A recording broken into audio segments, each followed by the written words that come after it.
anybody can get in this business. It's a simple man, simple woman's business, right? We all are affected by real estate in some way, shape, or form. We all have the opportunity to use real estate to transform our lives. I just think that opportunity that we have every single day is something that we should all take serious and something that we should all be grateful for. I am. In 4 years, I've completely transformed my life. And like to echo a little bit what Alex is saying, I get a lot more fulfillment now helping other people to get a little bit further on in the journey because it's just really, it's only at the top. And once you attain a certain level of financial success, you really are not going to get the same fulfillment as you do with helping other people do the same thing. So I just want to say thank you as well to everybody on the call and everybody that's kind of helped contribute to my transition from California to now living in Hawaii. I mean, I wouldn't really be here without this community here. So that's why I'm a big supporter. And I just think we got to all work on being our best selves, because if we don't, then we're always leaving something on the table. So just push yourself every single day to give your best.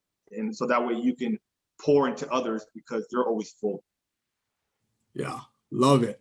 Man, we have such similar answers, but that's why this group works. I truly believe that we attract our, what we really want, and not just want, but deserve, we attract into our lives. And it's not coincidence, I don't think, that, that we've cultivated a group that has the same mindset,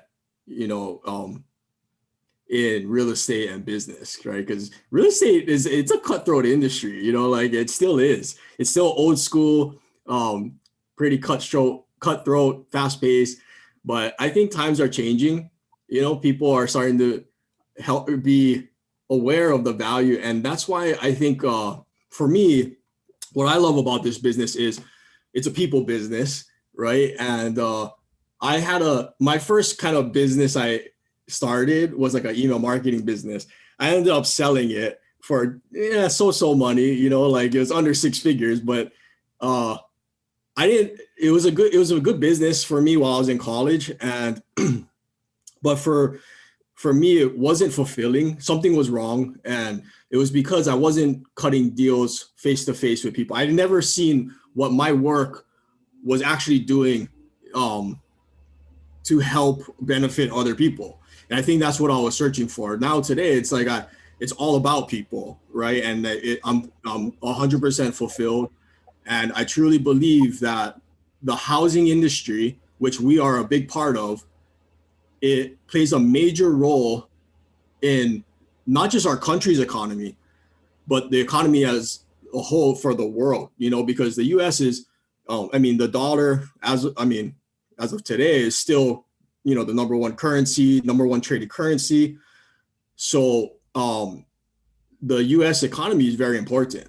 And if you think about it, the reason why the Feds, I believe, is doing all they can to keep interest rates low and to make sure the housing industry doesn't go into a deep recession like, in 08, 09, because it's such a trickle down effect from the housing industry. And just think about, we've talked about this before, but when you decide to make the decision to flip one house, right, that one decision affects many lives, right? When you think about how many contractors you have to hire, how much money do you have to put up to buy the materials, all the workers at Home Depot, you're supporting their salaries.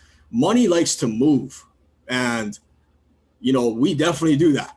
Sometimes more than we'd like to, but we take on the risk. We sign on the line, if we put our lives on the line to borrow money to flip houses, and in markets like Hawaii, right, where it's notorious for being short in inventory. And we're on an island. There's limited land, right? And everyone wants a piece of Hawaii. And there's many markets like that. Seattle as well. So for us, every single house that's sitting vacant or distressed for years, no one's going to buy that house, but someone like us, someone on the call, an investor who has cash, because no bank is going to lend on that house, right? So we provide a necessary and important solution for the economy. That's how I operate, and that's in my mindset, because when we flip a house, that's just one more house, you know, that's added back into circulation in the market, in the local economy. That's only one more house. We're not big developers like Howard Hughes Corporation, D.R. Horton, Alexander and Baldwin, these big development companies who are building luxury towers and only really filling it with 30% owner occupied, you know, sales. The building sold out, but only 30% is filled with people who actually live in the units. In my opinion, that's irresponsible development. You know, that's not serving the people of Hawaii. The rest of the buyers are foreign investors, foreign buyers who are pretty much just parking their money. They know Hawaii is going to appreciate, right? And they need to get maybe they got to get their money out of China, and they go and buy real estate in Hawaii, right? That's the market that these developers for these luxury condominiums are pretty much targeting. You know, so it's a little sad that that is going on. But for us, we, even though we're smaller, you know, we provide a huge service to the local economy, right? We provide a lot of jobs.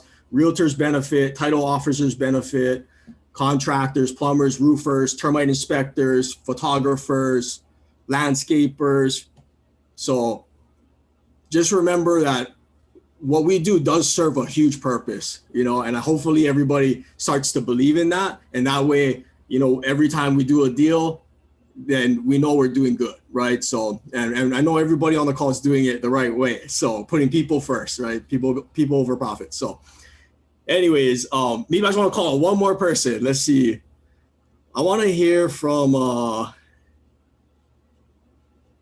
there's Keone. Keone, where's the best sushi place on the island? Oh, he might not be on the. Oh, there we go. Sorry, bro. I'm on the road right now, but I would say Sushi Ginza Onodera, man. That's the spot, bro.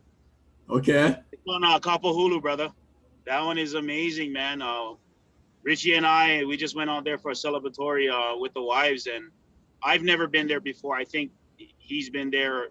Him and Geraldine went there before, but man, I was blown away, dude. I felt like I was in Japan. Seriously.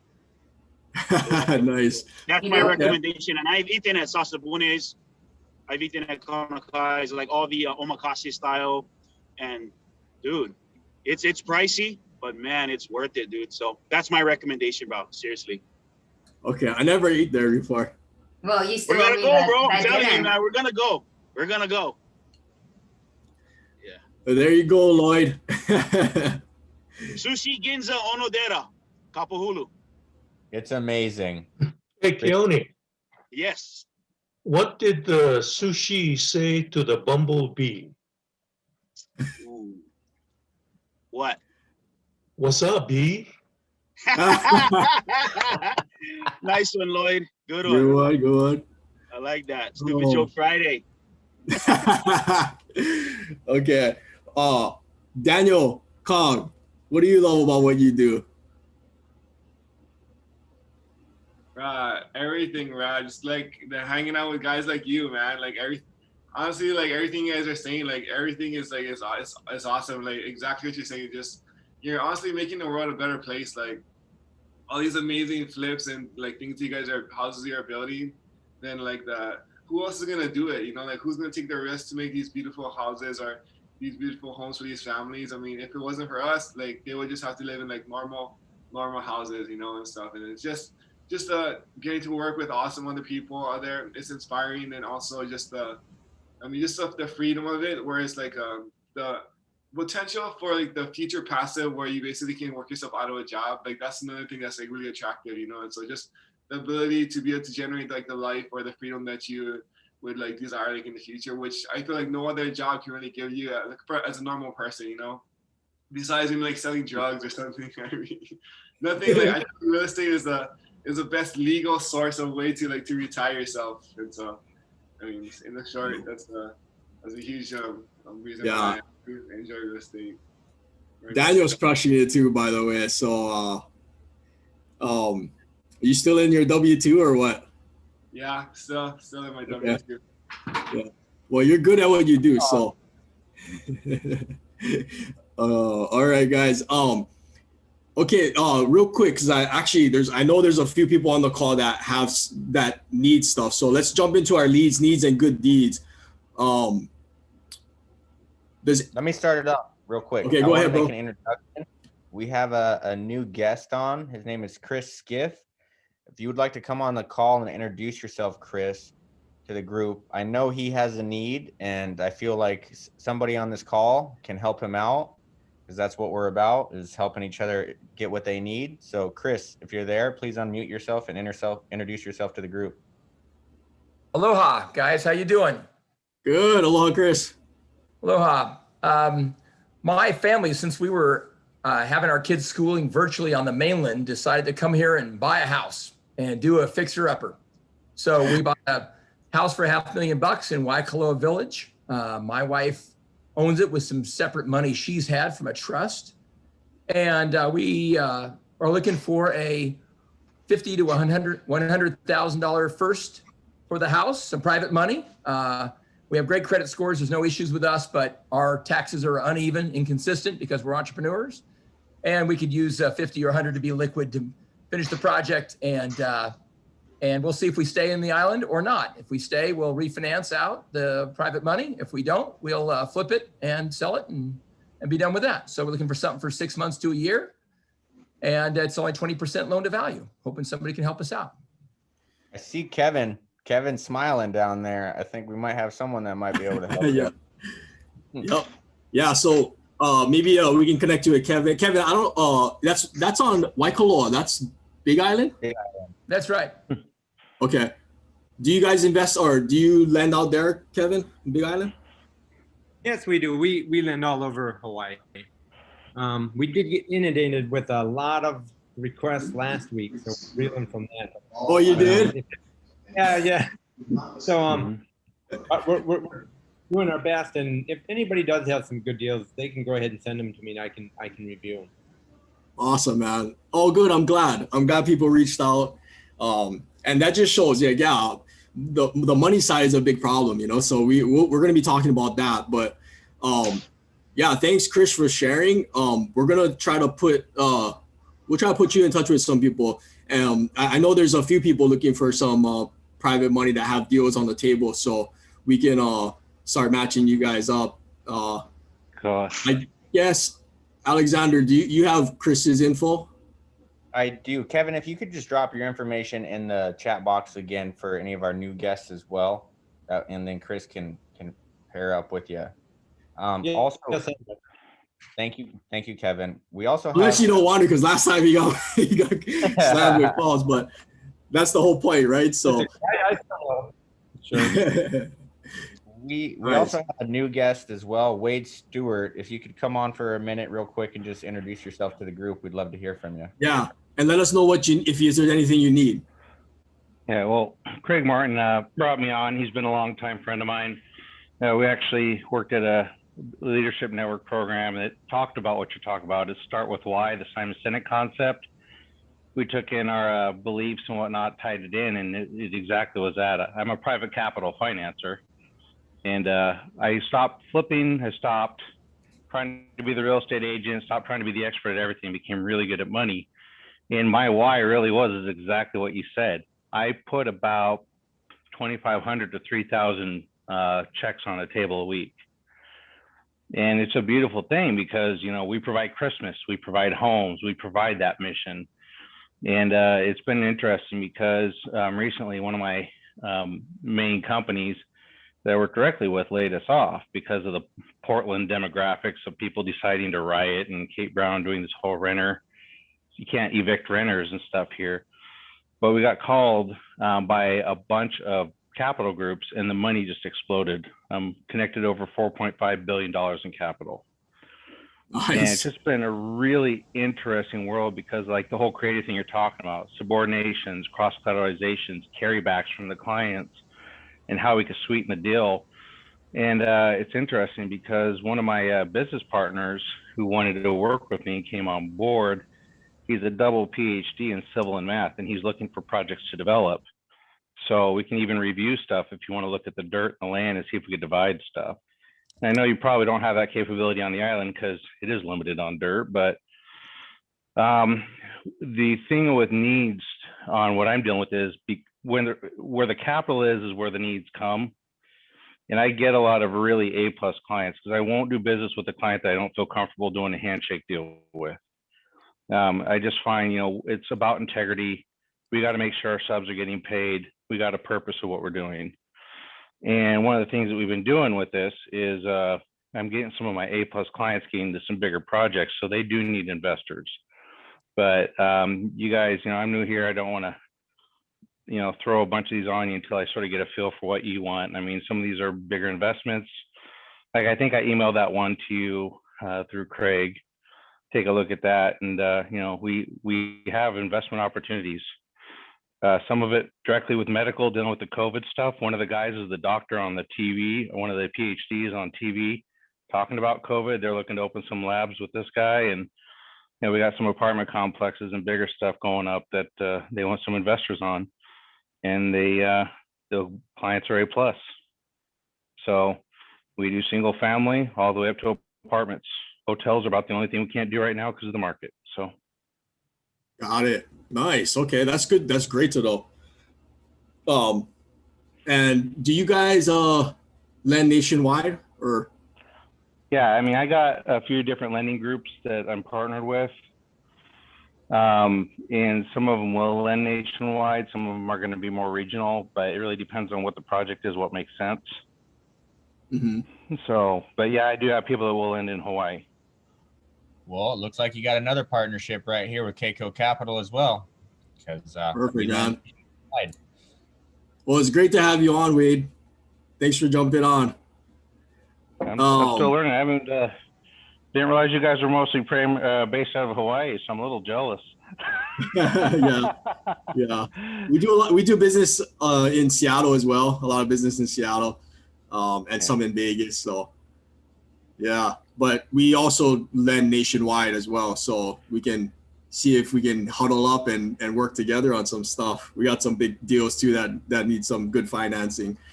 Well, my thing too is if you guys play in equity spots and then land development, I have some really A+ projects with A+ builders, and I mean, really, we're starting our construction, and the homes are sold before we even break dirt here. I mean, it's just those are the type of deals the same over there, but yeah.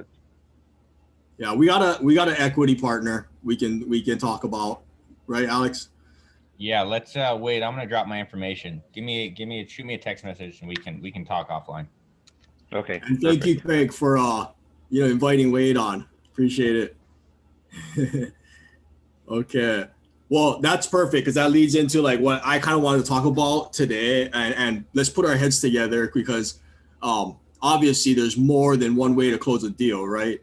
And what we want to talk about today is money, and that's what we're all kind of moving around here so much, right? There's a lot of money coming in, a lot of money going out. So let's talk about the main, I guess, strategies that everybody uses to close a deal. But let's talk about first a basic fix and flip. How do you guys finance your deals? And feel free to unmute and speak up. And let's speak as if we're speaking to someone brand new into the space that's coming in. Who wants to take the mic? Because I know there's a lot of people here that can talk about how they close their deals with what type of financing and what type of capital stack they use. Daniel. Let's see. I'll jump in. So usually when I'm flipping property, usually I am putting 15-20% down, hard money loan. I've recently started transition where I'm getting a private money loan to cover pretty much where I'm only putting about 5% of the deal myself, my money. But that takes a track record. But and then if I run low on cash and it's a good deal or something, and sometimes I'll do a joint venture, and then my partner will bring all the money for the entire project and we'll split it 50-50. I don't do that as much anymore, but I'm transitioning to doing more of those type of deals where I'm paying about 8.5% on the first, and then 12% on a second, and then just kind of putting a little bit of my cash as possible so I can invest a little bit more this year into multifamily. But I think when you're starting out new, you have to understand that sometimes a hard money lender is going to give you just a little bit more strict terms. So you might have to put more down payment. And sometimes it is better for when you're starting out new to do a joint venture where you're bringing the deal and then someone else is bringing the money. So that way you can, what I like to say is called like a division of labor. You're both learning, you're both making money, you're both earning. And, that helped me get to where I'm at now, where I'm using a lot less of my money. And now I'm able to still make the majority of the profit. But again, that takes some time and some track record to get to that level. You got to start somewhere. And I started as an acquisitions manager, and somebody else was, funding the entire deal. And I was only making 10-15% of the profit. So I think when it comes down to funding deals, and then on occasion, I'll do a subject to as well, if it just makes sense. So subject to being where you take over the underlying mortgage of that homeowner, right? And it allows you to sometimes pay a little bit more because you don't have to pay a hard money lender a couple of points, and you don't have to pay a higher interest rate. And ideally, the property owner has decent terms on their mortgage. Maybe you're just kind of helping them out, creating a win-win situation. So I think as an investor, you really need to have as many tools in your tool belt as possible.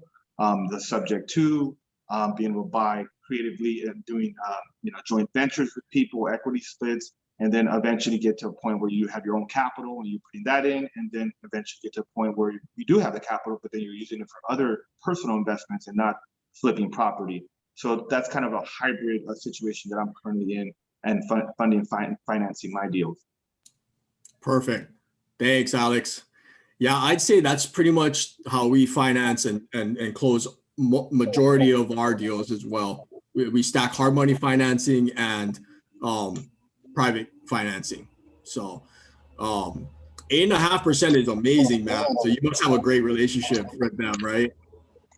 Yeah, I did. It started at I was paying 9.5%, and then it's gone down.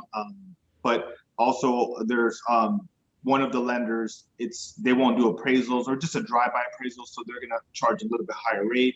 Those type of properties where I can't get inside many times, I might have to do it with that and pay a little bit more because the context of the deal. So a lot of the structuring of the financing is kind of based on the structure of the deal itself. And I think a lot of newer investors need to understand that too. There's not just one way to take a deal down, right? There's multiple ways, but if I have a cleaner deal, like an MLS deal where I can get inside multiple times and the agents involved and all that, then I will go with the better pricing because I can get inside and I don't need to close in 7 days. But you need to have both of those options available to you if you do want to do multiple deals, because structuring deals is so critically important in this business. Yeah. I want to ask one question here just to reiterate. Alex, these deals you're getting this 8.5 on, these are all California deals, aren't they? Currently, yes, they are California deals. I just want to clarify that for everybody so everyone has a good understanding. California is one of the most competitive markets when it comes to hard money lending. And there's a reason that, not only is Alex a very seasoned and experienced investor, and he's proven himself over and over, that's why he's getting 8.5, but he's also in the most competitive market for hard money. So the rates are far different than you're going to see, let's say in Florida, Washington, Hawaii, or really anywhere else in the United States for that matter. Yes, and I agree. I don't expect to pay 8.5 on flips here in Hawaii. Well, maybe down the road, hopefully. Down the road, yes, I see that coming in the near future, hopefully. But as of right now, there's not really anyone getting that I know of, unless anyone else here can let us know and share with us what they are getting. Who's next, guys? Who's ready to share next with what they're doing? Yeah, that's a great point. If there's a deal on the line for us that we're looking to fund, and it's in if it's in California, the base rate gets knocked down 1% automatically, just because everybody knows that they got to compete out there. You know, like if you're doing loans at 10%, you're not going to do loans in California. That's just it. You know, so yeah. Yeah, does anybody else, how does anyone else structure their maybe short-term fix and flip deals? What type of financing? I saw Corbett or Kamahai was on his motorcycle, so I'll reserve that till maybe when he settled, but I want to hear about what they're working on in the subject to space, right? So anybody closing any subject to deals or owner financing deals right now? Keith, you got anything? Believe it or not, all mine are cash right now. Okay. You want to briefly talk about, I know you mentioned it before, but like this is a form of deal structuring of how you're wrapping notes. Just give us the high level 30,000 foot view of the strategy that you're using right now. Buying a project or a property subject to its existing mortgage. The title transfers to your name, but the mortgage remains in the seller's name.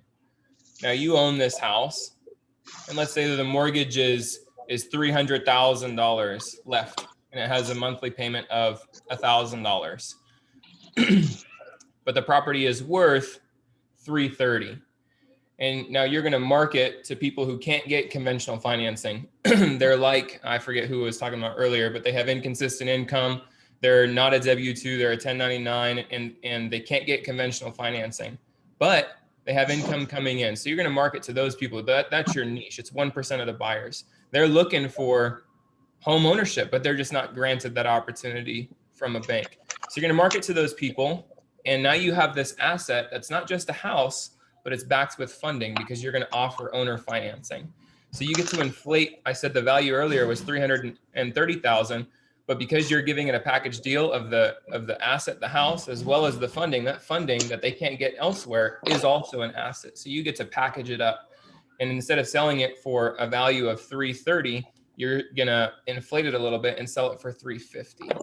Now that person is going to come in and you're going to ask that person for at least 10% down. Let's say they give you $30,000 for easy numbers. Now they give you $30,000. That's your profit. There's 3 profit centers in your wrapping notes. And the first one is their down payment. That $30,000 is your profit. The second profit center is the monthly payment. So you're going to owner finance this $320,000 note. Remember, you sold it for $350,000. They put $30,000 down. So now they owe $320,000. But your mortgage to them is at 5.5%, whereas the underlying mortgage that has a principal payment or a principal balance of $300,000 is at like 2.85. So your monthly payment is $1,600 coming in, and your monthly payment going out is $1,000.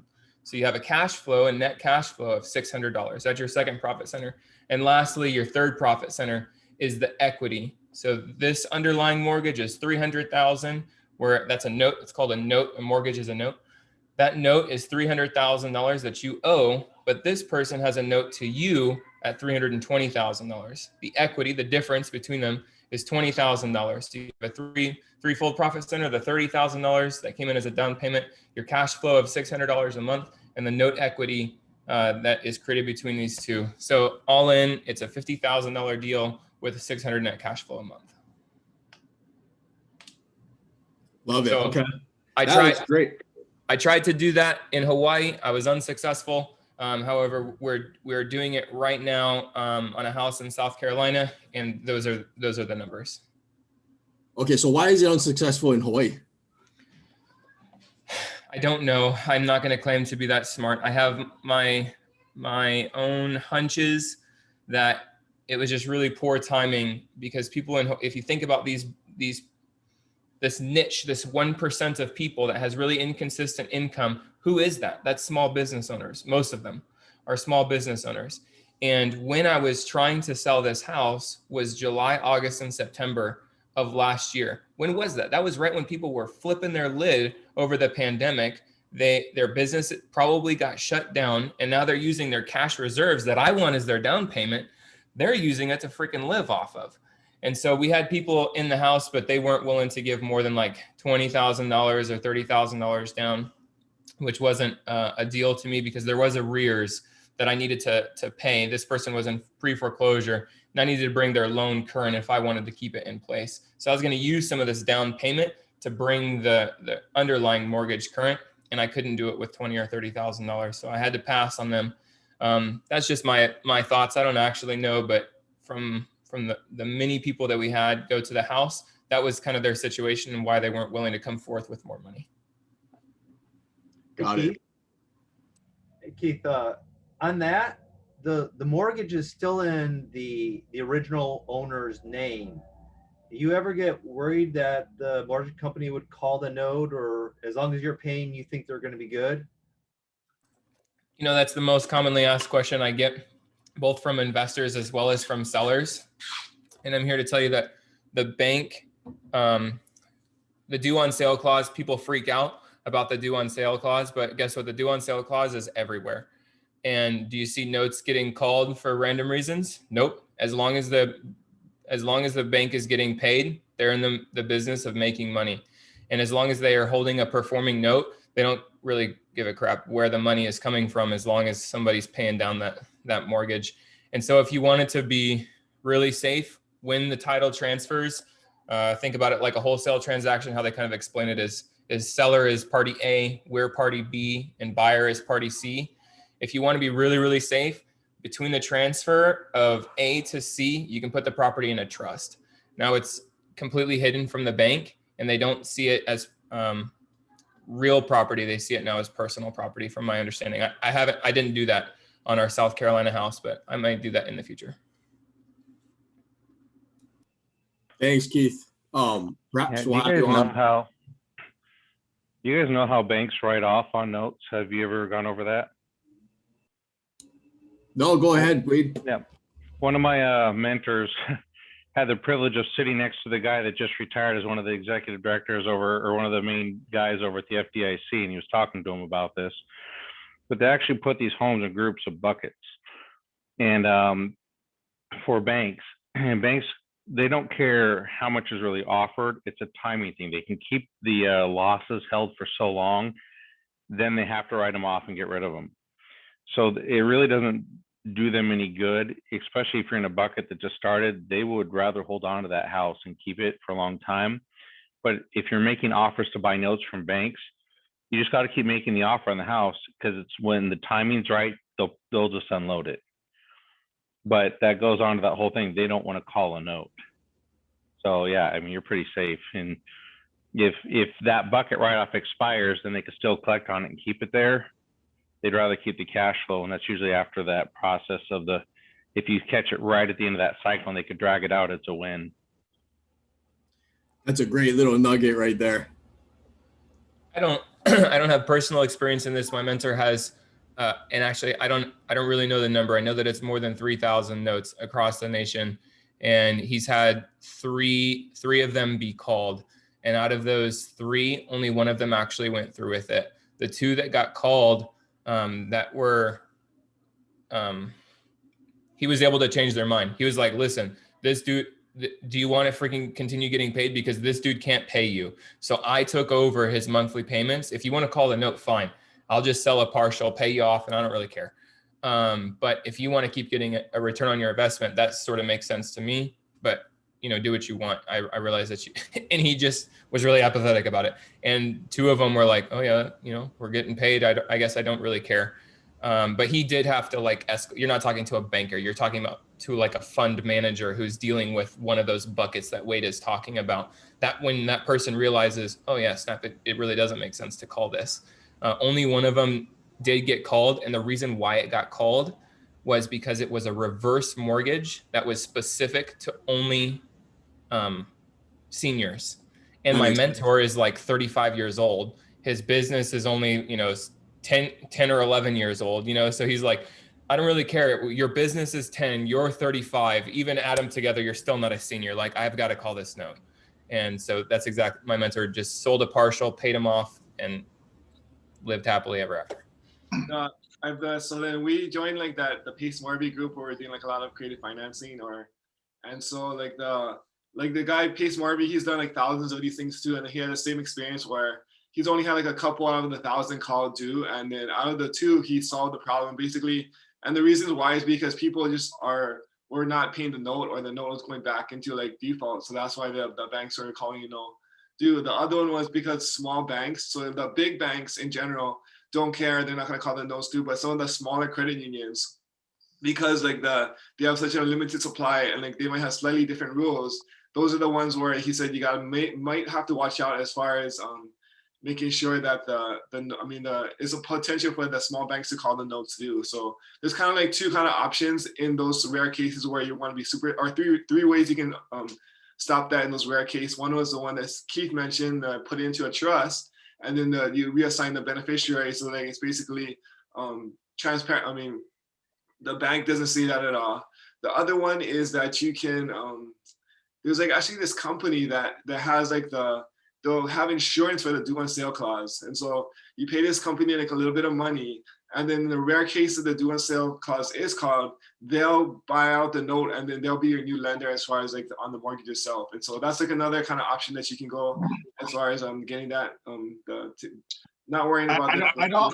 I'd also like to mention though, there's an underlying risk too, that if the property owner files for bankruptcy, that mortgage is going to be tied up in that. So I don't want us to overlook that, because that was one of the reasons I ended up selling my property, because the previous seller went ghost. I knew she was in financial trouble. She never really told me the details of her financial trouble, but I wasn't really willing to take that risk anymore, because I just couldn't find her anymore after I did the transaction.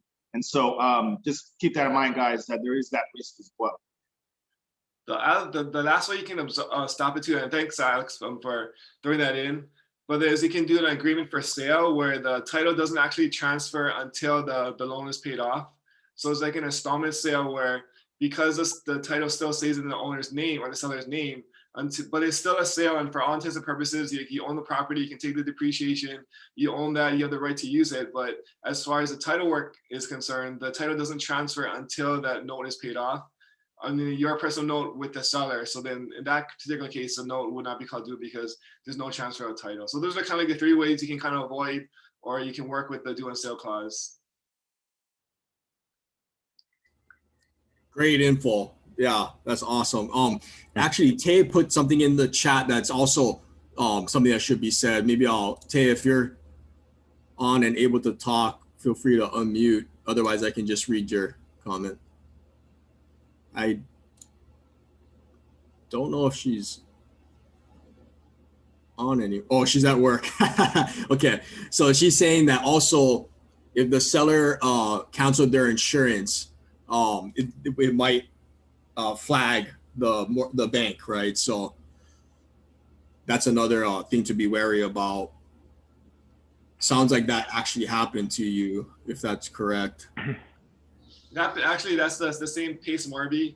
So I think it's the same. I mean, basically the lender needs to be on the insurance for the property, right? And so in the event where the original seller cancels it and there's no insurance, the lender's not on any insurance, that's like a tricky situation where the lender's like, hey, like if this house burns down, I need to make sure that I'm like secured in my asset, right? So like that's something that I think you need to do like there's a couple different ways you can transfer it. One is like you basically keep the insurance in the seller's name, and then you transfer it. You can add yourself as another insured on the thing. So you're basically adding yourself to their policy. You can take out another policy and replace them. That also will flag the lender, but then like they should technically be okay because they're still like they're still protected in their asset too. So and then those are kind of like the 2 ways you want to make sure that you protect the lender or on the insurance.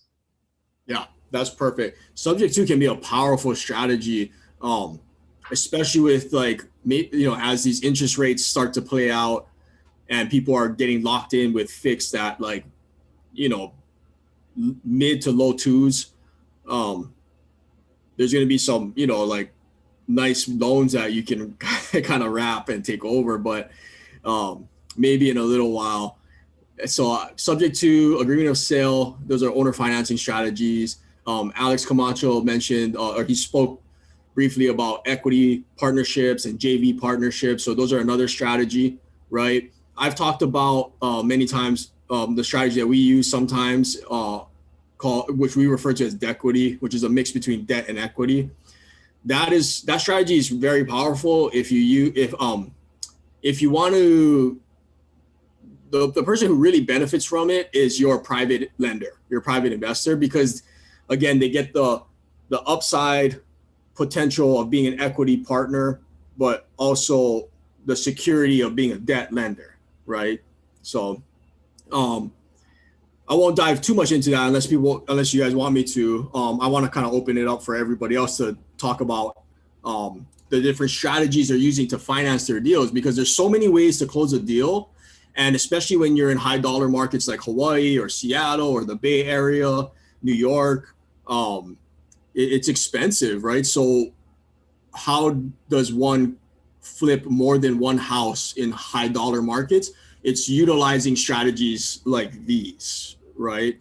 And you just in my opinion, you have to be careful too. And every deal is different, because if you have a renovation project that has a $400,000 renovation budget, or maybe even 200 or 300,000, which is common in Hawaii, at least.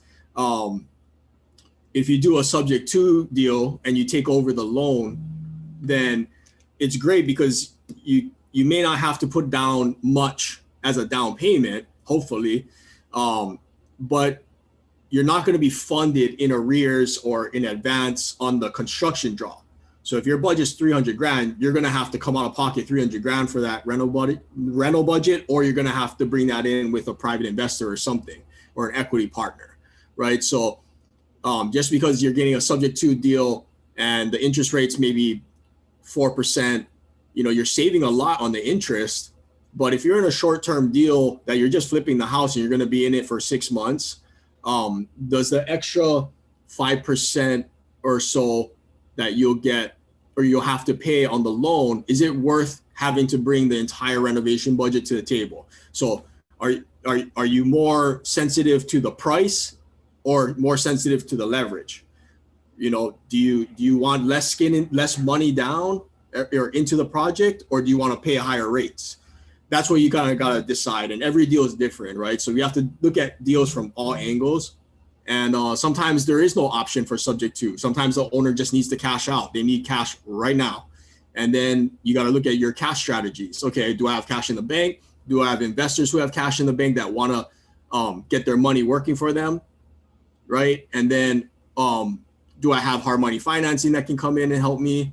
So those are all strategies for, a sale, closing a sale. So has anyone used any unique strategy that isn't talked about much? Well, and I know this sounds cheesy to say this, because like when we do our rehab loans, like there is the option, everyone's usually all or nothing on these. There is the option of a partial cash out. You give the person a little money at closing, you still get the carryback of the rest of the value to help you on your cash position, and you pay them off when you're done. Usually you kick them a few extra grand for the offer of doing that.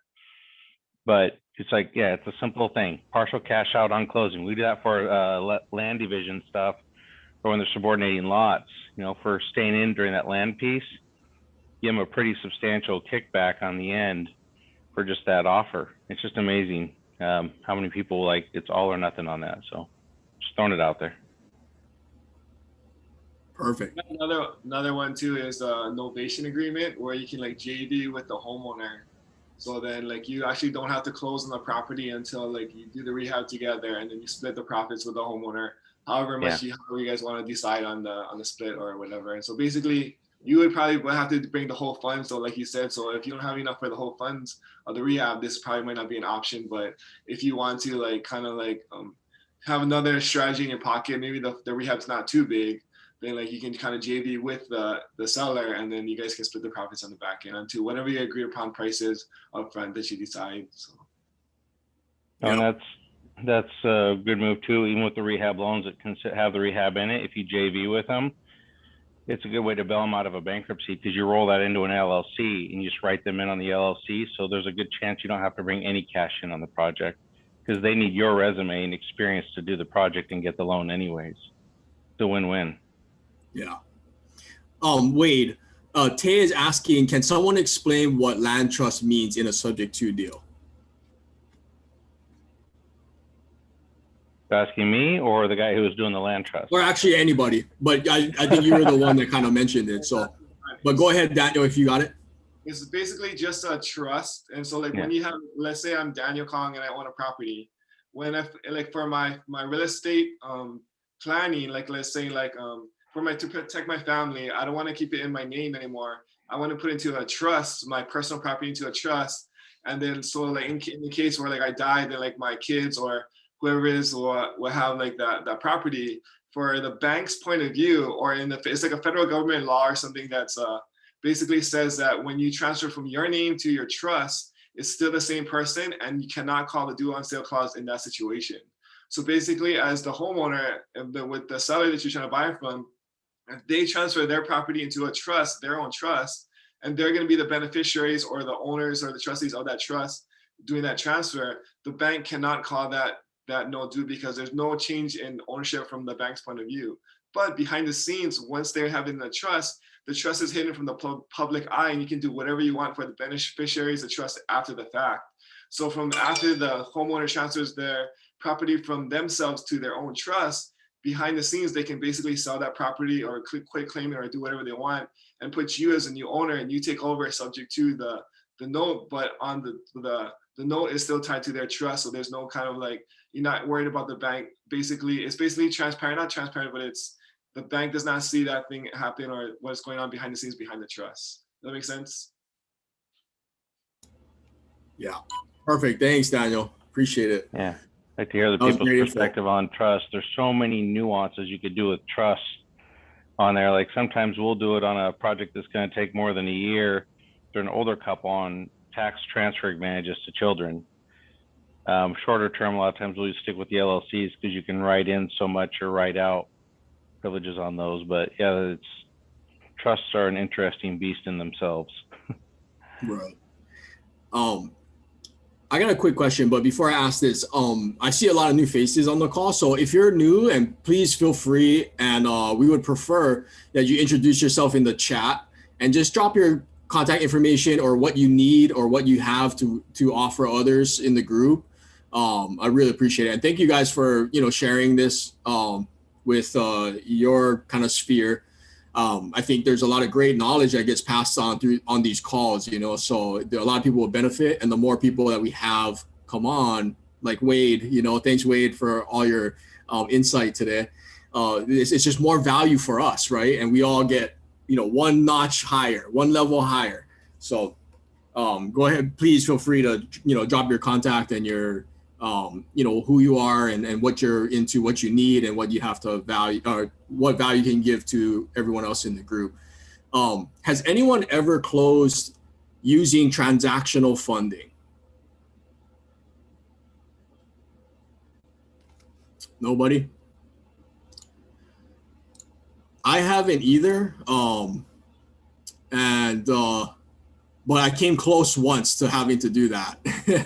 So transactional funding is a extremely short-term loan, usually maybe like 30 to 90 days. It's sometimes used in from wholesalers who are double closing, or maybe it's even a buyer who their financing isn't lined up 100%, but it will be in a few weeks or a couple months. And so transactional funding is usually very expensive. It might be like 5 points and, interest rates, double digits, 12 maybe minimum. But what they do is they fund you at the table to close, and it's just for short-term loan, right? Just to have you close and take ownership, and then deal with, refinance out after. So it doesn't sound like anybody's used transactional funding. I've always wondered if somebody's actually used it, I haven't used it to close on a deal, but I'm actually going to be doing it here this week because I'm going to be flipping that property in Pittsburgh, and I think that it's going to be a pretty short-term thing. But I have a friend. If anybody is interested, I have a friend who does it. He's here on the island. And if you need anything from like literally as small as like $5,000 up to, I think he said $50,000, he'll do transactional funding. So if you like put up a lot of EMD, I put $1 EMD because all my properties are off market, but I realize that most people don't have that luxury. So they're putting these offers in, and it's like $10,000, $12,000, $15,000 EMD, and say you don't have it, but you will have it next month. He'll spot you the money so that you can go ahead and close on the property. And then once you get your financing, hard money or whatever in place, then you pay him back. Mm-hmm. Perfect. Yeah. Thanks, Keith. Okay, let's move on to let's talk about maybe multifamily, right? If anybody's I guess a limited partner, a general partner, or syndicating a big deal for multifamily, I'd like to hear from you guys on how you structure it. And for multifamily, one thing I know is the creative financing side or the owner financing side with multifamily is a little more common. What I found, because most of these properties, if it has debt on it, it comes with prepayment penalties, right? So some homeowners, they don't need the cash, or some, not homeowners, sorry, some, I guess investors you'd call them, that own maybe apartment complexes, if they have debt on it and maybe they got it from Fannie and at 80% or something, and there's a prepayment penalty on that.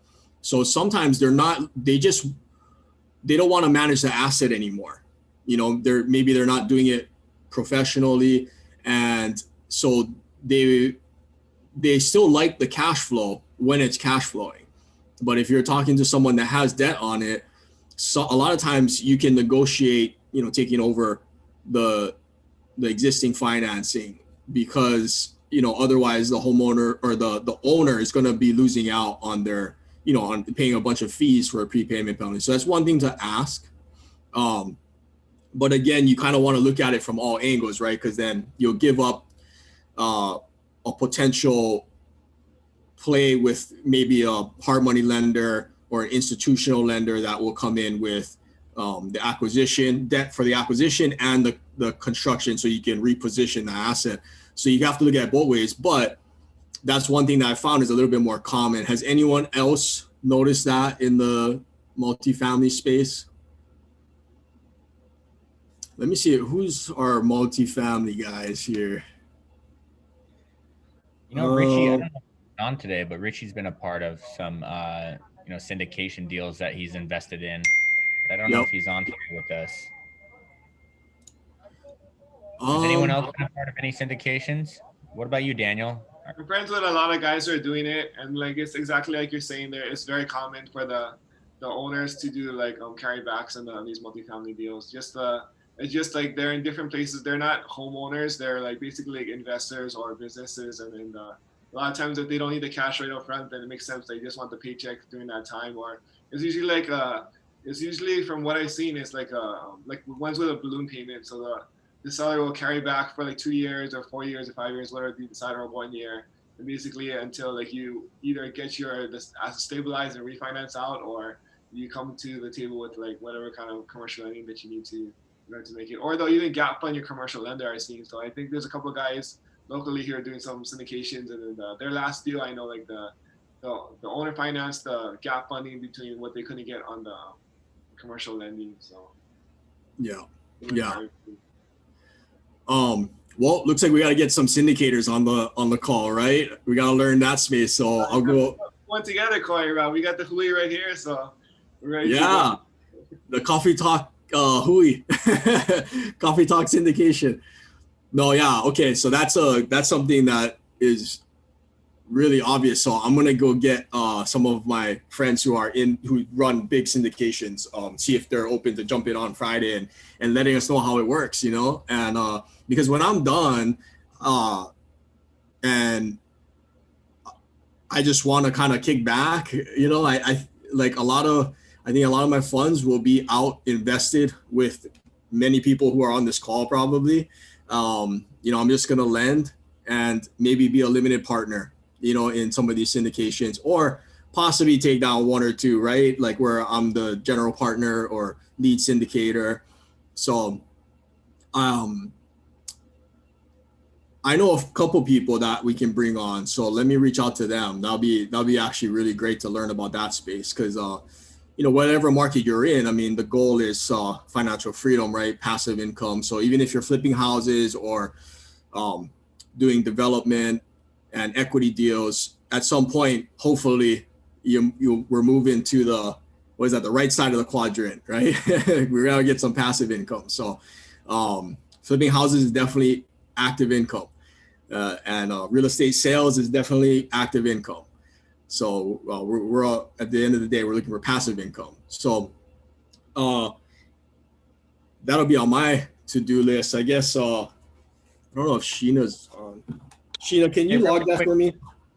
Real quick, everyone. I want to also, maybe we can put it in. We'll put it on Facebook as well. But if you guys just want to drop a few ideas on the chat, any particular topics that anyone wants to cover, that guest you want us to bring for any specific area that's involved with real estate, or any specific topic you want to have brought up, so we can hunt down the guests that everybody wants to have featured on our call, and we can really dive deep into, you know, a particular area that you guys are hungry for some more knowledge. I know we have a CPA coming on in the next couple weeks that Keikoa had mentioned on the last call, and that's going to specifically help with the real estate professional status and teaching about that. But we'd love to get your guys' input, because it's all about us providing value to you. So if you want to drop an idea in the chat box, please feel free to do so. And we'll put a post up on the Facebook group as well in Keiko Exchange. Yeah.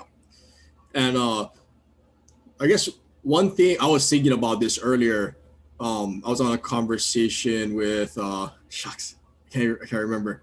But I was saying, like, if I had to do it again, I may have just gone straight to multifamily, you know, because syndicating a multifamily deal, especially a bigger one, I mean, you get paid on the front, the middle, and the back, right? And when you flip a house, you just get paid on the back. And I think that's why, and that's exactly why, if you watch Thatch, right, who was on our call a few weeks ago, he's all about the BRRRR strategy, right? And it's for the same reason, is because we're chasing financial freedom and passive income, because really it's not about the money. It's about having the freedom to do and have the resources to do what you want and support who you want with the resources that you've earned. So in multifamily, I mean, it's kind of industry standard that the lead syndicator or the sponsors, the general partners, charge an acquisition fee, right? Or anywhere, I think, from 3 to 5% of the total capital raised. So if you're raising $1 million, you know, you at closing, if there's an acquisition fee, then the sponsor or the syndicator, whatever you want to call them, is entitled to a fee, an acquisition fee, maybe 3 to 5%. That's 30 to 50,000, and so you can take something on the front, and then obviously once the asset is repositioned and performing, then you can take, you know, cuts of the cash flow, right? And then when you exit, when you sell the property, maybe a few years later, hopefully you're in an equity position substantial enough to pay out a profit on the back end, right? If you did your job correctly. So the syndicator gets paid the most, as he or she should, because they're managing it. They put the deal on the table. They brought the money to the table. They closed the deal. They're managing the property, so they should get paid on the front, the middle, and the back. So that's one thing that really piqued my interest as I started to dive in more and more into multifamily and syndications.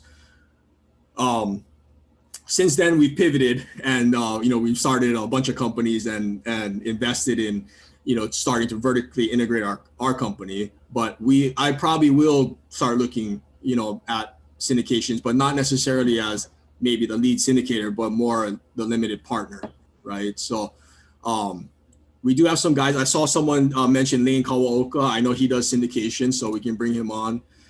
And at the end of the day,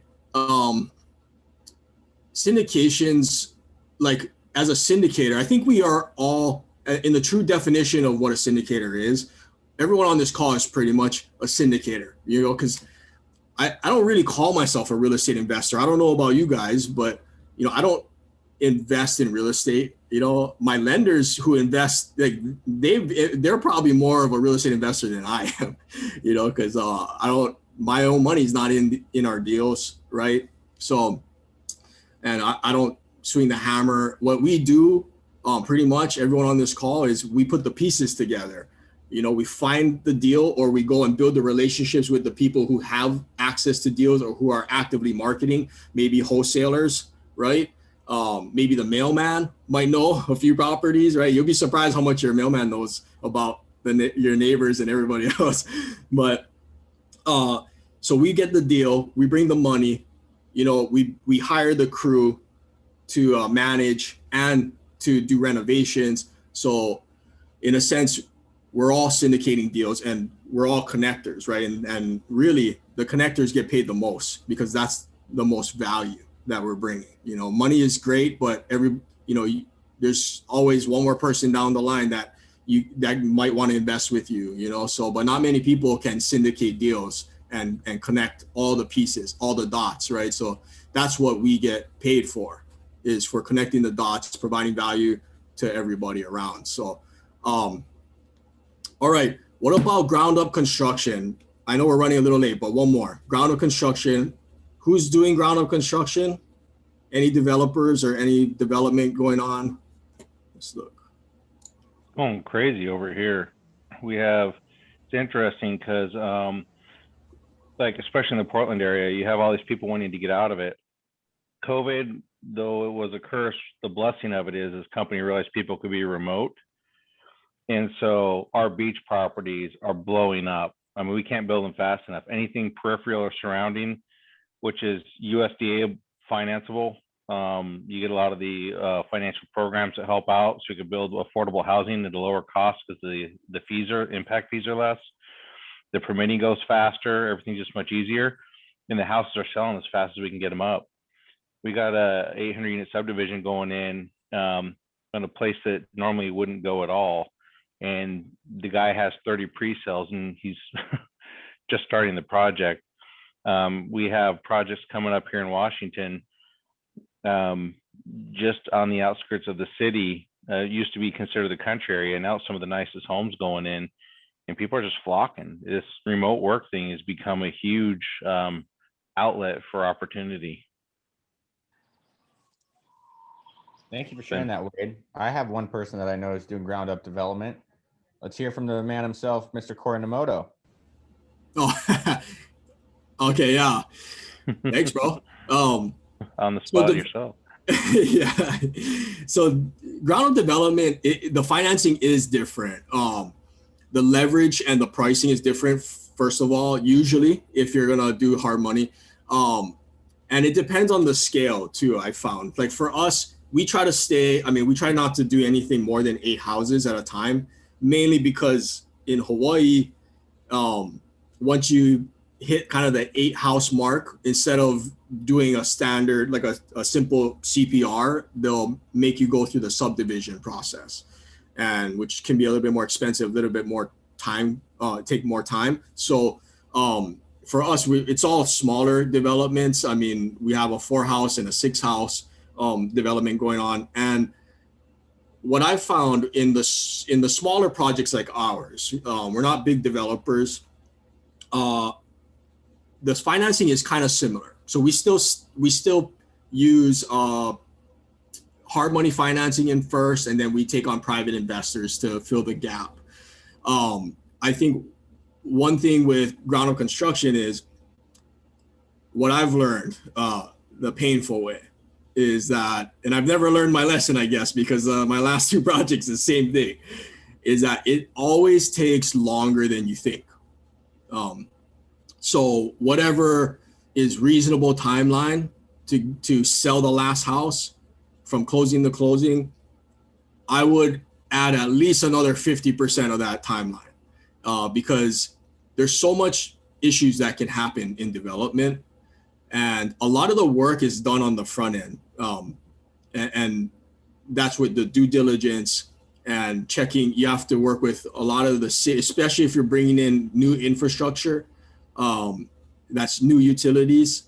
You have to kind of you have to make sure you do a lot of due diligence on the front end. And my sweetheart over here, my Valentine over here, has helped me tremendously on some deals to do some deep digging on some land, and especially the back end, the title work.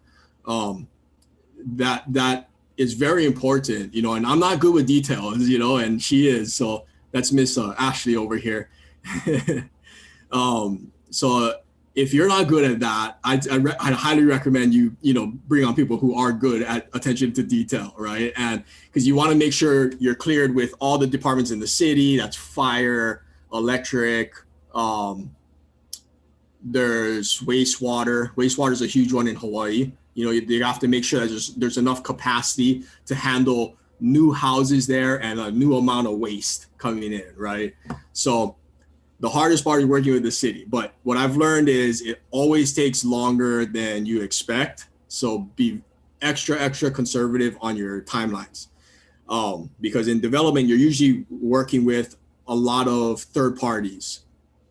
So, and that's like, the city is one, then you have people who do the infrastructure, digging the trenches. So there's so much moving pieces that any little piece can go wrong. I got one second, guys. Alex, can you take care for this real quick? I got someone knocking on my door. Sorry. I just realized I was wearing red, and it was the Valentine's Day one. That was not on purpose. Okay, sorry about that. So for financing ground up construction, for us, for small projects, it's usually hard money financing and private financing. But once you get to the bigger developments, where it's your raise is in like the millions, then you might be having to structure the deal a little different. So you might have to do like a land loan or a land acquisition just for the purchase of the raw land. And then during that part, you're doing what we call horizontal, right? So you're doing all your soft costs, all your entitlements, your permits, and even up to, getting the foundation done and the infrastructure in. So once you get the horizontal, you usually got to refi later. Okay. And if it's a big development, there might have to be multiple parties involved. So you might have somebody as your primary lender or your primary debt in first, and then you might have to get what we call mezzanine debt, right? So mezzanine comes in kind of backing up first position, and sometimes mezzanine can be a mix between debt and equity. And then obviously there's equity partners that you might have to bring in, right, to be a part of the deal. So there's many ways, and we won't dive too far into it. It's a totally different space. Flipping a house is totally different than doing development. I just want to make that clear, that we're not, talking about the same thing, because when I first started, I thought I was, and learned pretty quickly. I almost made a big mistake on my first one. Big mistake. And I had Jonah Kogan, who's he's a friend and mentor of mine. And he kind of pointed it out to me and kind of held my hand and dragged me down to the planning department to tell me why it's not a good idea. And thank God. Thank you, Jonah. I may not be here if he didn't help me out that time. So I want to make it known here that, flipping houses is different than development. especially how you finance it. And usually at the end, there might be what they call waterfalls, right? I'm sure Wade's familiar with that too.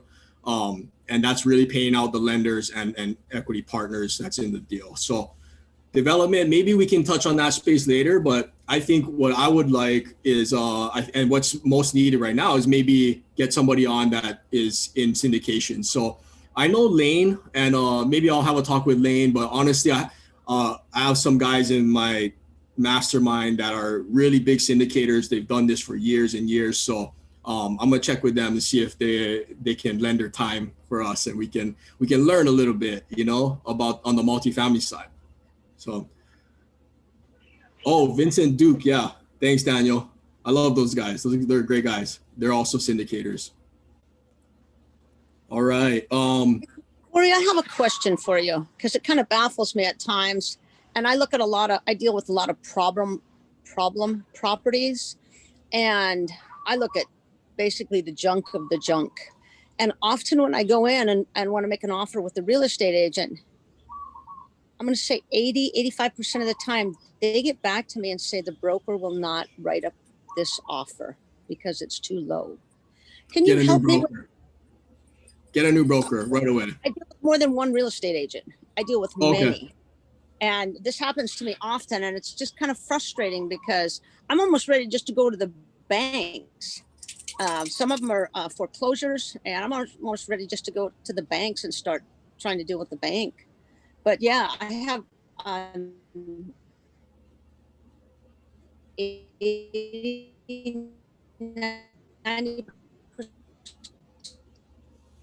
of the broker. Any?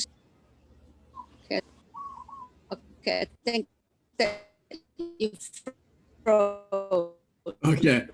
I'm not sure if it's only on my side, but yeah, you're cutting out, Bo. I think I kind of get what you're saying. Actually, I might have missed. Okay. Okay. Okay. Is that better? Yes. No. Okay, because I got you going, stopping and starting too.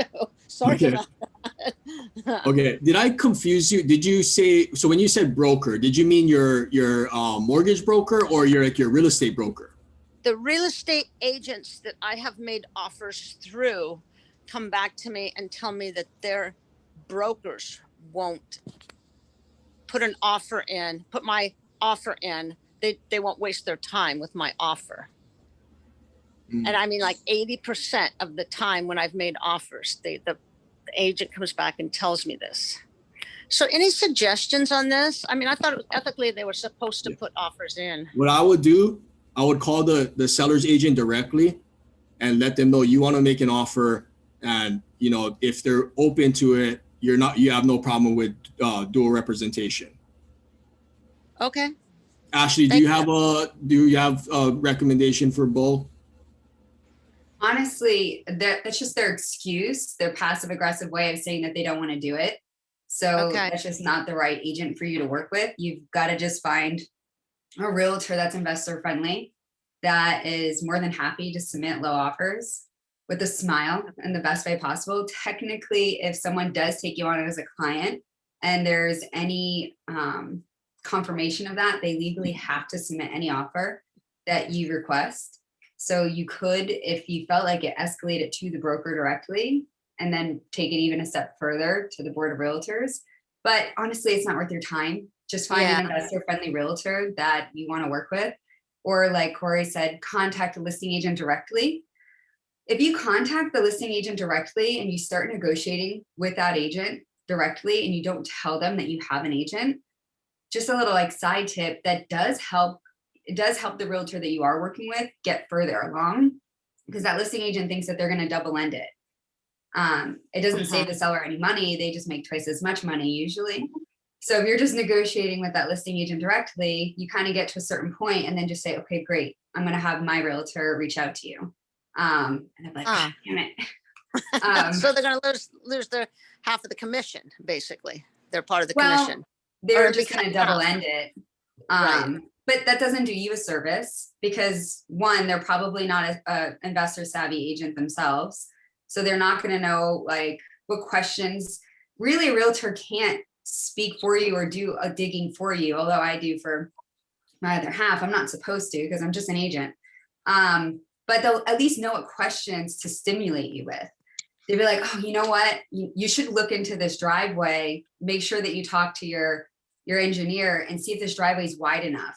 Like, oh, when I was driving here, I didn't notice a fire hydrant. If you're going to be CPRing this, or if you're going to be doing a new build, I don't see a fire hydrant close by. So you might have to do sprinklers. So make sure that you talk to the engineer or the contractor and put that into your bid. So you really want a good agent regardless. Yeah. Well, I looked at a house yesterday in Wailuku, and it was amazing how structurally damaged. There was a whole back house that had completely imploded, and it looks like it's been sitting there for 10 years because it was everything but dust. I mean, it was horrible. And they had done a lot. There's a lot to this, and I would love to tell you about it, but I made an offer on it, and the agent came back and said, I'm sorry, but my broker just, they want more than 300,000. And then there's no comps in the area to compare it to. And it was really frustrating to me because I deal with this kind of often. And so I just thought I would just ask some advice. Yeah. You know what, Bo? Like you have every right to make your offer through them. Okay. Because look, your price is your price. And I hate when I hear this, because you shouldn't feel pressured from your agent or broker to increase your price because it's too low and they don't want to submit it for you. Like, they have no skin in the game. Okay, you're the one that's going to take the risk, right? And if you want to make the offer, send the offer. Like, that always makes me so angry. And if they're not willing to send it, then go find somebody. There's people out there who will do it. Ashley will do it for you. And here's what I do, because I get their side too. They want to protect their reputation, especially in a market like Hawaii. And that's very important. I want to protect Ashley's reputation every time when I make an offer. So everyone who I refer to Ashley, I usually teach them how we do this, okay? Because I take the shotgun approach. I just blast offers. Like, I don't even remember when someone counters me what project that was, So what I do is we'll send in a lot of offers based off of rough numbers, and we're going to dive in as much as we can to get as close as we can. But it doesn't mean we're not going to go look at a property if I'm not in contract. It's a waste my time, so, but I want to get as close as I can because I don't want to waste their time. Right. And I don't want to put Ashley's reputation or her team's reputation or her broker's reputation on the line. So what I do is I usually run my numbers, usually real quick and dirty numbers. Here's my purchase price. Here's my rehab, closing costs, holding costs, ARV. Okay, where do I need to be, right? I get my number. And if it's really low, like if they're asking 500 and I need it to be at 350, I'll call the agent myself first. And I'll call them. I'll say, hey, I'm calling about your listing at this property. Honestly, like I've been doing this a lot. I've done deals here. I invest a lot here. I flip a lot of houses. I buy a lot of properties. You kind of got to pitch yourself a little bit. And then, but let them know that, like, I can buy this property. We can come in and close quickly, but I'm going to be around mid 300,000. Is that anywhere? Would that be considered at all by your client? And if they say, no, we're getting multiple offers above asking, then it's like, okay, fine. I don't even send it to Ashley. She doesn't even know about it, right? Well, I like the fact that you guys talked about the structural engineer, because the downstairs unit, it's all cinder block, but it's built next to a road, and it's about 20 feet high, the cinder block, and the downstairs is basically built next to the cinder block wall underneath the road. And somebody had dug out where you park on the top, the driveway, dug it out all underneath to try to make another room. And so I'm just wondering about the structural engineering of underneath the carport, because it's a cement carport. I mean, we talked about those walls that you looked at that one house that one time, right. Or the embankment that the house was next to. And I just looked at this house, and I lowballed it, but there's $250,000, $300,000 worth of work that needs to be done on this house. Right. And they didn't even want to, negotiate with me. I said, well, we can negotiate from there. But anyway, it's probably a property that's telling me don't bother Yeah. with it. Bo, let me add something real quick. And when you're dealing with Okay. these on-market opportunities, I can agree more with Corey. When you're dealing with these soft offers, you should not be afraid to speak to agents about numbers. I'm not saying you are, but for example, if I'm going to be anywhere lower than 75,000 under the asking price, I'm just going to have the conversation, just like Corey just mentioned earlier, which is, hey, I think I could spend about this much for the rehab. I think I could get this much on the resale. And so that means I need to be around here. Will that even be entertained? And if you're, and so don't get upset that they're not writing up your offer. You just better stop wasting your time. Go ahead and just have that conversation. That's much better use of your time than trying to beg them to write an offer. And another thing I'm going to say, when the asking price is so high, there's either two things going on. Either the seller's really not that motivated, or the agent is not really that good to negotiate and actually get a sellable listing. In either case, you're not really in good shape as an investor going to get that deal approved or get your offer accepted or entertained or engage in negotiation. So although listing prices are they're arbitrary, right? They can ask anything they want, but at the end of the day, it's a clear indicator how motivated these people are. So I would just highly recommend that you do the soft offers and not waste your time trying to make because so many times I'll make a soft offer, and if it's not in the ballpark, the listing agent's not going to write it up. So that's fine. They don't want to waste their time. And everybody's time is saved. So don't get frustrated. Just look for properties that are priced somewhere close to ask or where you can make it work. If you're going to have to come 200,000-300,000 under asking, find another deal. Yeah. Well, this was just a little less than half, but it needed so much work. And I have another question for you guys. There's a problem property that a gentleman has, and it belonged to his parents, and they both passed. And the will and the insurance records were in the house, and it burned down. And he doesn't have any record of insurance or his will or trust or for probate. I recommended that he saw a lawyer because he's living in part of the house that is basically been condemned, and the state of Hawaii is ready to come out and start charging him $100 a day to stay there, or to fine him for being there. And I told him to get a lawyer, an attorney. Is there any other recommendation that I could give for him? Because he doesn't know who the insurance company is. He doesn't have any idea who the will was written with. He's just kind of has a problem. And any suggestions? That's a tough one. Yeah. And I'm struggling in my heart. A probate. Winter the escrow. Like you said, you probably have to get some type of attorney involved, and that attorney's probably going to charge some money. So if your client's not interested in forking over some money so he can take over that asset, that property, then it's probably not going to be a deal, because there's not going to be any way he can actually sell the property. And if you're not going to front the money to do it, then how are you going to help this person out? Because they're going to have to fork over some money to go through that legal process, and it's still an unknown outcome. So I think that's a bit of a wild goose chase. I actually had a deal fall apart because of something similar, where everything was done correctly, but we couldn't find the actual trust documents.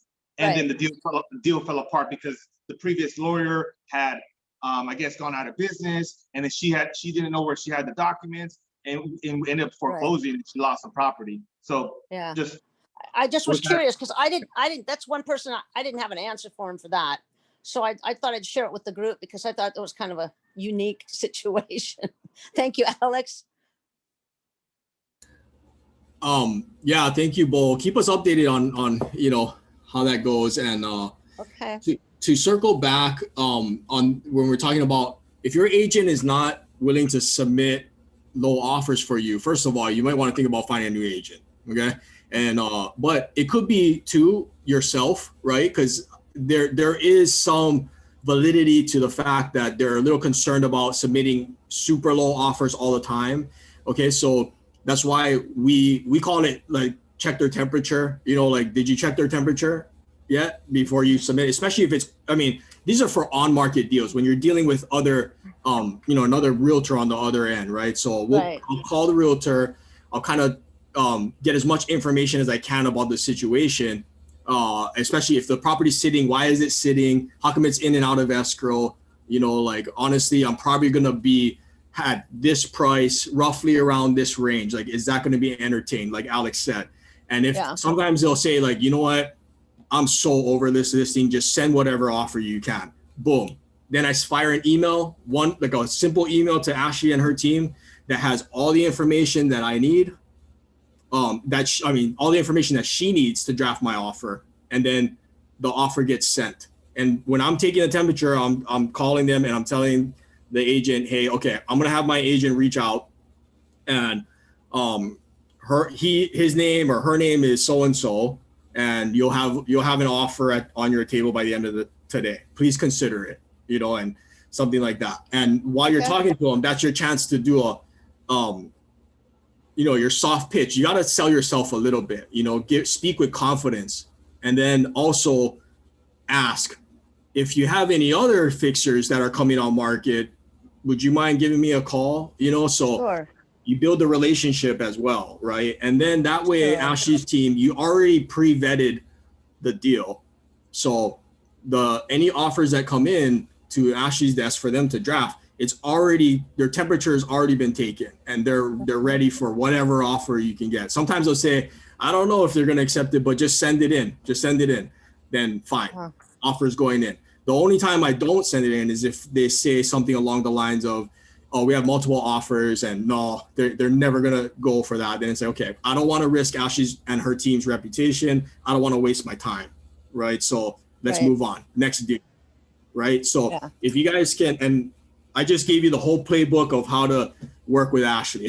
So if you guys need a good, solid realtor in Hawaii, just call her, especially on Oahu, right? Because I don't know. Oh, I'm a Maui. Yeah, right. A little far There's away, lots of great Maui agents. Yeah. Yeah. And here's thank one you, thing. Ashley. For one, like, you shouldn't really have to explain your offer to your own agent, you know? So, but if you do, okay, you're going to say, okay, it's going to roughly cost me this much. I have this much in holding costs. I'm going to be paying this much in closing costs, you know, and then, you know, I'm doing this as a living. So I got to put my profit in there. And if that's still not enough to explain your offer, then you put, and then there's the cost for my risk. Okay. Yeah. Because, and what's the price of you taking the risk? It's whatever you want it to be, you know, like, because if a deal is that, you know, if a deal goes bad, I mean, this is real, right? Like, people go bankrupt. Like, that's a fact in this industry. If you don't know what you're doing and you structure a deal wrong, you get into a bad deal, people go bankrupt. I've seen it many times. Ashley's seen it many times. Kekoa's seen it many times. Alex has seen it many times. It happens. So what's the price for our risk? It's whatever we feel it is. So that's how you explain your offer, you know? And if it's still not good enough for them, after you take their temperature, after you take your temperature, after you explain your price, they're the wrong agent, you know, and they will continue to, you know, be subpar. So reach out to Greg Godet. Greg Godet's on the call with us all the time. He's an investor himself. He's on Maui. Greg's a great guy. Right now, he just had a baby last week, him and his wife. So he's off work right now. But thank you. Okay. Yeah, because I know Greg. My husband and him, they've surfed. You know, they've connected surfing before. So yeah, now Greg would be one of my first guys, and Alex would be one of my first guys. But I'm just curious because my husband's built houses from the ground up and talks to me a lot. And for the last 25 years, we've, you know, gone out and looked at places, and he always explains building to me. And so I have knowledge of building homes. So when I looked at this property yesterday, it was just amazing to me how they were asking so much money for a property with no comps, you know, nothing like it. And the structural engineering of it is what I was questioning the most of. But when I walk in with the real estate agent that I went with, he was just saying, oh, look, you could just fix up the top here and fix up the bottom and rent it out for $3,000 a month and make a payment on it. And it's like, no, you guys, this is way more than just putting paint on it and putting a floor in it. I mean, there's a lot of work that has to be done if this property was even worth it. But I had to go see it. But I said, let me just do a soft offer and see if they're willing to negotiate. And yeah, this was brought back to me just saying, hey, we don't even want to, you know, put the offer in. And I was like, wow. And it's happened to me several times from the agents telling me their brokers won't put the offers in. And it's okay, is it me? You know, and I think I'm doing a good job explaining myself, especially with the cost of products right now, because they're at the all-time high, and I don't think they're going to go down with building materials. Yeah, it's a tough market to be a buyer right now. Tough market to be a deal, but that's why like we have to really know like what is our main points, you know, when you're negotiating anything. I just if you're negotiating with your own agent to submit your offer, just dump them. You know, okay, find somebody else. He was an agent, not my agent. You know, I deal with a lot of agents, so, and that's pretty easy to go, okay, well, I just, you know, you just lost my business, you know, and I could be a repeat, you know, business partner of yours. And so you'd be surprised how many agents don't understand the value that real estate investors bring to the table. You know, it's actually, Corey, I'm finding out fast, 99% of them. But thank you for letting me share those 2 problem properties, you know, because always nice to be able to talk to you guys and get advice, because you guys are the top dogs in my book. So I love my coffee talk. Well, we love you, Bo, and yeah, keep us updated. Let us know if you need help. You know, we got your back. Micah's also in Maui too. I'm not sure if he's in front of his computer right now, but Micah and Brandon guys. So hopefully, somebody will. You know, we can help you out. We got your back. So keep us updated. Okay, will do. Sorry, guys, we ran over. I always do that. Yeah, thank you so much for taking the time with me, everybody. I appreciate all of you so much. All right. Thank you, Bo. Well, thanks everybody for hopping on too. I know it's Friday and it's Valentine's Day, so hopefully you guys go out and take some downtime. But if anything, I'm always reachable. You guys can message me. I'll drop my number again in the chat, but feel free to reach out at any time, and I'll stick around for a few minutes. I don't have that much time, but maybe like 5 minutes just to talk story a little bit, and then I got to jump off. So everybody have a great Friday. We'll see you next week. Guys, Aloha. remember, please, on Alex. Don't forget to pay the fee, guys. Look, we had an amazing call today. Everyone is so grateful for everybody that's on the call. We are stronger in numbers. The more people we have on this call, that means we're one person removed from that guest that we want. We're one person removed from that next private money lender. We're one person removed from the gap funder that's going to make our deal close. We're one person removed from that next deal. So guys, please pay the fee. It's free. There's nothing here but love and prosperity for everyone. But we need to increase the numbers of guests we have on this call. So next week, as a goal for everybody on the call, everyone, please, one guest. We want to hit over 100 participants on our call next week. So please pay the fee. Happy Valentine's Day. Spend it with loved ones. And for Valentine's Day, get a guest at Coffee Talk. Thank you, guys. I love you, bro. Okay, guys. Happy Thanks, Friday. you guys. Aloha. Aloha. Happy Valentine's Day. Happy Valentine's Day. Stopping the recording.